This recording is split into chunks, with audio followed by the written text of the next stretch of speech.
Hi viewers, welcome to our channel. ప్రస్తుతం మనతో పాటు దామో బాలాజీ గారు సీనియర్ జర్నలిస్ట్ ఉన్నారు. వారితో ఒకసారి మాట్లాడదాం. నమస్కారం సార్. నమస్తే. సార్, కుంభమేళలో తొక్కిసలాట జరిగి 17 మంది వరకు చనిపోయారు, 50 మంది వరకు గాయపడ్డారని చెప్పేసి వార్తలు వస్తున్నాయి సార్. అంటే ఈ విధంగా పుణ్యక్షేత్రాల్లో తొక్కిసలాట జరగడం, వరుసగా జరగడం అనేది భక్తుల్లో కాస్త ఆందోళన గురి చేస్తుంది. మొన్నే మనం తిరుపతిలో కూడా చూసాం, మళ్ళీ ఇప్పుడు కుంభమేళలో జరిగింది. అసలు ఏం జరిగింది కుంభమేళలో? ఈ తొక్కిసలాట గల కారణాలు ఏంటి? ఇప్పుడు ప్రజెంట్ అక్కడ పరిస్థితి ఏ విధంగా ఉంది? యాక్చువల్గా ఇది మహా కుంభమేళ అని పిలుస్తారు.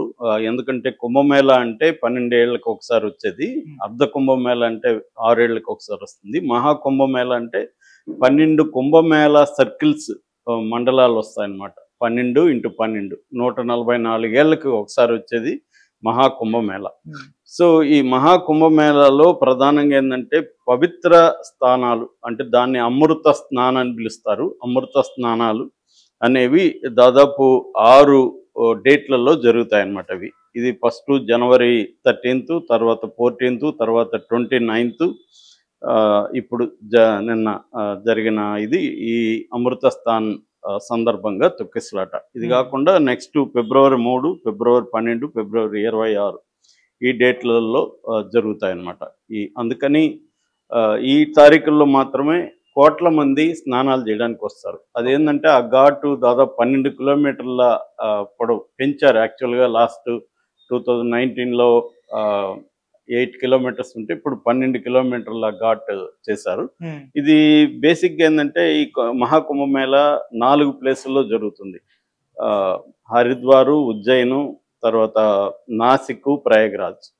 సో ఇప్పుడు మనకు జరిగింది వచ్చి ప్రయాగ్రాజ్లో త్రివేణి సంగమం అంటారు. అంటే గంగా, యమున, సరస్వతి నదుల కూడలి. ఆ సంగమంలో ఈ మహా కుంభమేళ సందర్భంగా మౌని అమావాస్య నిన్న వచ్చింది. ఈ మౌని అమావాస్య సందర్భంగా స్నానాలు, ఈ అమృత స్నానాలు అనేవి అర్లీ మార్నింగే స్టార్ట్ అయిపోతాయి. అంటే అరౌండ్ 2-3 ఆ టైం నుంచి జరుగుతాయి అన్నమాట. సో ఈ సందర్భం ఏంటంటే బారికేడ్లు పెట్టారు, కోట్ల మంది జనం వచ్చారు. ఈ బారికేడ్లని ఒక్కసారిగా తోసుకొని ముందుకు వెళ్ళిపోయారు భక్తులు. అందుకే ఈ ప్రమాదం జరిగిందనేది ఇప్పటికి వస్తున్న ప్రాథమిక నివేదిక చెప్తుంది. ముఖ్యంగా స్పెషల్ ఆఫీసర్ అక్కడ ఉన్నారు, స్పెషల్ ఎగ్జిక్యూటివ్ ఆఫీసర్ ఆకాంక్ష రాణా చెప్పిన ప్రకారం బారికేడ్లను తొలగించుకోవడం వల్ల, ముఖ్యంగా ఉమెన్ తొలగించుకొని వెళ్ళడం వల్ల ఒక్కసారిగా అందరూ వెళ్ళేసరికి మామూలుగా అయితే బారికేడ్లు ఉంటాయి, ఆర్గనైజర్కి పంపిస్తారు. కానీ ఆ బారికేడ్లను వీళ్ళు తోసేసుకున్నారు. దానివల్ల ఈ తొక్కిసలాట జరిగింది. అది కూడా అర్లీ మార్నింగ్ 2కి 3కి మధ్య జరిగిందని చెప్తున్నారు. ఇప్పటి వరకు ఏ మీడియా కానీ కరెక్ట్గా ఒక సంఖ్య ఫిక్స్గా చెప్పట్లేదు. 10 మంది చనిపోయారంటారు, అసలు చనిపోలేదు, గాయపడ్డారంటారు. ఇలాగా రకరకాలుగా ఉంది. అఫీషియల్గా ఇంకా ఉత్తరప్రదేశ్ గవర్నమెంట్ అనౌన్స్ చేయలేదు. మనం ఇప్పుడు చెప్పుకున్న ఈ టైంకి ఇంకా అనౌన్స్ చేయలేదు. అయితే మీడియా 10 నుంచి 20 మంది వరకు చనిపోయారని మాత్రం మనకు అర్థమవుతుంది. ఒక 50 మంది వరకు గాయపడ్డారు. వాళ్ళని అక్కడే అంబులెన్సులు రెడీగా ఉన్నాయి, ఇమ్మీడియట్గా అంబులెన్సులు తీసుకెళ్లారు. కాబట్టే ఈ మరణాల సంఖ్య తక్కువ అని చెప్తున్నారు. కొంత లైట్గా గాయపడిన వాళ్ళు ఆల్రెడీ ట్రీట్మెంట్ ఇచ్చి పంపించేశారని చెప్తున్నారు. అయితే మోడీ కూడా దీంట్లో ఇమ్మీడియట్గా రంగంలో దిగి యోగితో ఇప్పటి వరకు 2 సార్లు ఫోన్ చేశాడని చెప్తున్నారు. అట్లాగే అమిత్ షా కూడా రంగంలో దిగారు. ఆల్రెడీ దానికి ఒక పెద్ద నెట్వర్క్ ఉంటుంది అనమాట. ఎందుకంటే ఇది మహాకుంభమేళ అనేది 144 ఏళ్ళకి ఒకసారి వస్తుంది. మొత్తం ఈ 45 రోజులు జరుగుతుంది. జనవరి 13 నుంచి ఫిబ్రవరి 26 వరకు టోటల్గా 45 డేస్ జరుగుతుంది.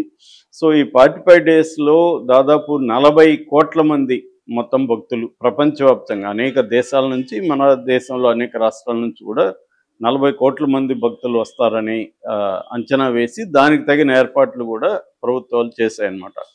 దీనికి ఓవరాల్గా 7,500 కోట్ల బడ్జెట్ కేటాయించారు ఈ ఏర్పాట్లకి. దీని నుంచి ఇన్కమ్ గవర్నమెంట్కి దాదాపు 2 లక్షల కోట్లు, అంటే 2 ట్రిలియన్ రూపీస్, 2 లక్షల కోట్ల రూపాయలు ఆదాయం వస్తుందని అంచనా వేశారు.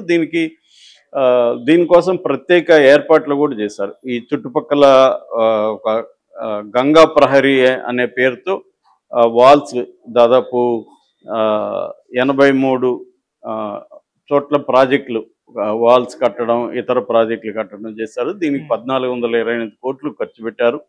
అట్లాగే ఇది మొత్తంగా 40,000 ఎకరాల్లో జరుగుతుంది. ఎకరాలు కాదు, హెక్టార్స్, 40,000 హెక్టార్స్లో జరుగుతుంది. ఈ ఘాట్ పొడవు కూడా మొత్తం 25 సెక్టర్స్ ఉంటాయి. 25 సెక్టర్స్లో ఈ ఘాట్ పొడవు కూడా 12,000 కిలోమీటర్లు ఉంటుంది. తర్వాత 1,50,000 హెక్టార్లు మొత్తంగా విస్తీర్ణంలో ఇది పెట్టారు. సో దీంట్లో డాక్టర్లు, మెడికల్ ఇన్ఫ్రాస్ట్రక్చర్ కూడా చాలా పకడ్బందీగానే చేశారు. దాదాపు 407 మంది డాక్టర్లు, 700 మంది పారా మెడికల్ స్టాఫ్, తర్వాత 40,000 మంది పోలీసులు కూడా ఉన్నారు. 24 గంటలు పనిచేసే అంబులెన్సులు ఉన్నాయి. 24 గంటలు పనిచేయడానికి అక్కడ ఒక స్పెషల్గా 100 బెడ్ సెంట్రల్ హాస్పిటల్ ఏర్పాటు చేశాడు. దాంతోపాటు భీష్మ క్యూబ్ అని ఒకేసారి 200 మంది వరకు ట్రీట్ చేయగలిగిన ఒక క్యూబ్స్ని ఏర్పాటు చేశారు. అట్లాగే కొన్ని వేల టెంట్స్ని క్రియేట్ చేశారు. తర్వాత ఏఐ టెక్నాలజీని ఉపయోగించుకొని సర్వైలెన్స్ కెమెరాల ద్వారా చేస్తున్నారు. పైన హెలికాప్టర్లు తిరుగుతుంటాయి. అలాగా చాలా ఒక నాసా స్టైల్లో ఇది చేశారు. అంటే ఈ స్థాయి 40 కోట్ల మందితో జరిగే రిలీజియస్ ఒక కార్యక్రమం అనేది ప్రపంచంలో ఎక్కడా కూడా లేదు. ఇది oldest and largest peaceful gathering అని అంటారు దీన్ని. ఇలాంటి దాంట్లో ఇలాంటి ప్రమాదం జరగడం ఖచ్చితంగా ఇబ్బందికరమే. అది ఆల్రెడీ వీళ్ళ మీద విమర్శలు కూడా, ఎందుకంటే ఇది ఇంటర్నేషనల్ మీడియా అటెన్షన్ ఉంది. అందుకనే ఇంత పకడ్బందీ ఏర్పాట్లు కూడా మోడీ ప్రభుత్వం, యోగి ప్రభుత్వం చేశారు అక్కడ. స్టిల్ చేసినా కూడా ఇది జరిగిన దానికైతే ఇంకా నివేదికలు అయితే రాలేదు. కరెక్ట్ కారణాలు కూడా అఫీషియల్గా అయితే అనౌన్స్ చేయలేదు.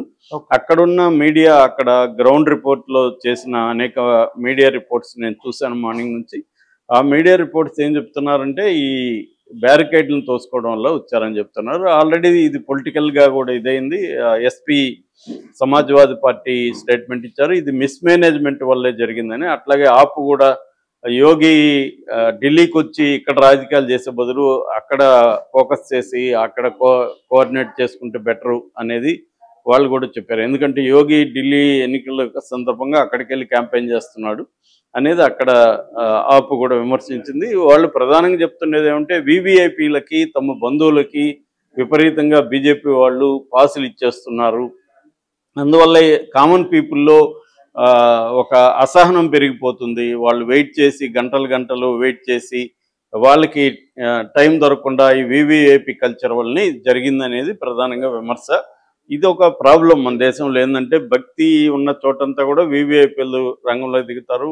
దానివల్ల సామాన్య భక్తుల వెయిటింగ్ అవర్స్ పెరిగిపోతాయి.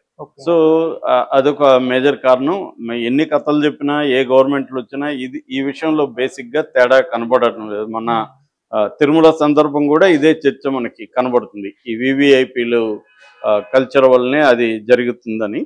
సో ఇక్కడ కూడా అదే జరిగినట్టు కనబడుతుంది. ఇక్కడైతే ఏర్పాట్లు కానీ, ప్లానింగ్ కానీ, ఇన్ఫ్రాస్ట్రక్చర్ కానీ, మెడికల్ జాగ్రత్తలు కానీ, ముందు జాగ్రత్తలు అన్నీ కూడా పకడ్బందీగా ఉన్నాయి, ఆర్గనైజ్డ్గా అయితే ఉన్నాయి. ఉన్నప్పటికీ ఇది